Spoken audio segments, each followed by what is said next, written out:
जय हनुमान, जय सीताराम। अभिगंताक से आगे चौथी कड़ी है। फिर पद्म रागा के जानने के बाद में मकर दोस्तों पुत्र हो गया। फिर पद्म रागा के जानने के बाद में हनुमान जी फिर वापस रतनपुर चले गए। कुछ दिन बाद बाली और सुग्रीव में मन मुटाव हो गया और बाली ने सुग्रीव को घर से निकाल दिया और उसकी धर्मपत्नी और संपत्ति सब छीन ली। बाली ने सब छीन ली सुग्रीव से, उसकी पत्नी को भी छीन लिया। सुग्रीव पनपा सरोवर के पास ऋष्यमुख पर्वत पर रहने लगा। उधर रहने लगा। हनुमान जी को भी अपने पास बुला लिया और दोनों वहां रहने लगे। आगे चलकर राम को वनवास होने पर राम हनुमान का मिलन होता है। राम को जब वनवास हो गया फिर उनका दोनों का मिलन वापस होएगा। अभी जब राम और लक्ष्मण ऋष्यमुख पर्वत के पास सीता को खोजते हुए पहुंचते हैं तो सुग्रीव ने इन दोनों को वहां घूमते हुए देखा।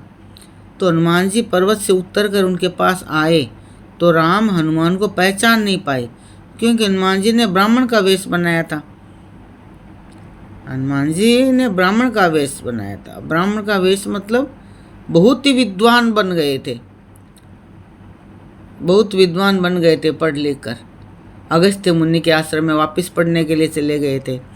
फिर पढ़ लिख के मतलब ब्राह्मण विद्वान को बोलते हैं। जाति पाति नहीं होती थी, पहले वर्ण होता था। तो और वर्ण कैसा होता है? जन्म से नहीं होता है, कर्म से होता है। जन्म से ब्राह्मण के घर में जन्म ले लिया और दूषित काम करेगा, शूद्र का काम करेगा तो ब्राह्मण कहाँ से कहलाएगा? तो ब्राह्मण होता है, विद्वान को बोलते हैं ब्राह्मण। और शूद्र भी जन्म से नहीं होता, कर्म से होता। अगर शूद्र का काम करेगा तो शूद्र है। अगर शूद्र ही पढ़ लिख कर विद्वान बन जाए तो ब्राह्मण कहलाएगा। तो पहले ऐसा होता था। अभी ये सब अंग्रेजों की देन है। शूद्र को बना दिया कि तुम लोग ये काम करो, तुम लोग शूद्र हो। शूद्र को नीच समझने लगे। ऐसा कुछ भी नहीं है। जाति पाति सब छोड़ दे। वर्ण के जैसा जो गलत काम करे वो ठीक है, नीच काम करे वो शूद्र है। मगर शूद्र भी पढ़ लिख कर ब्राह्मण बन जाए, क्षत्रिय बन जाए, खेती का काम करे तो वैश्य बन जाए। ऐसा पहले भी ऐसा ही वर्ण ही चलता था।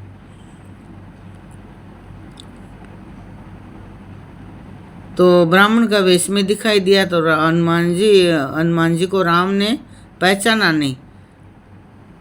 तो हनुमान जी ने राम और लक्ष्मण जी से नमस्ते करके आने का कारण पूछा और सुग्रीव की भी व्याख्या राम को सुनाई। हनुमान जी ने सुनाई। तब लक्ष्मण से कहने लगे, देखो भाई, राम ने बोला लक्ष्मण जी से कि देखो भाई, श्री हनुमान जी कितने विद्वान व्याकरण के पंडित हैं। इन्होंने एक शब्द भी अशुद्ध नहीं बोला। तब लक्ष्मण ने सारा वृत्तांत हनुमान जी को सुनाया कि हम सीता सहित पंचवटी पर रहते थे। तब एक हिरण को पकड़ने के लिए राम गए थे। हिरण उछलता कूदता दूर निकल गया। राम उसके पीछे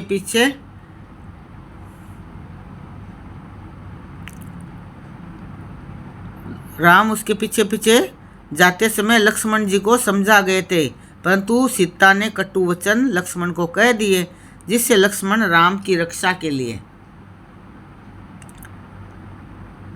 चला गया।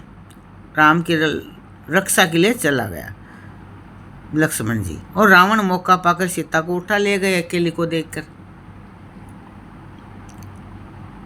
राम लक्ष्मण ने आकर देखा तो सीता वहां नहीं मिली। विलाप करते करते उसकी खोज करते रहे। खोज करते करते ऋष्यमुख पर्वत के उधर आ गए। राम ने बाली को मारकर सुग्रीव को राजा बना दिया। बाद में सुग्रीव की सहायता से सेना इकट्ठी करके रावण के साथ युद्ध किया था। पद्म रागा के मरने के बाद हनुमान जी ब्रह्मचारी ही रहे। उन्होंने दूसरी शादी नहीं करवाई। आगे इस कहानी का सारांश है, हम बुद्धिपूर्वक सोचकर देखें कि क्या हनुमान बंदर थे? अगर बंदर होते तो महाविद्वान कैसे हुए? कभी बंदर राजा का मंत्री होता है? नहीं होता है। इसलिए हनुमान जी बंदर नहीं थे, वानर जाति के थे, बड़े ही विद्वान थे। जय हनुमान जी महाराज की जय। अंजनी को लाल निरालो रे, अंजनी को लाल निरालो रे, घुंघरू बांध बाबो छम छम नाचे, छम छम नाचे बाबो छम छम नाचे, लाल लंगोटे वालो रे, अंजनी को लाल निरालो रे, अंजनी को लाल निरालो रे।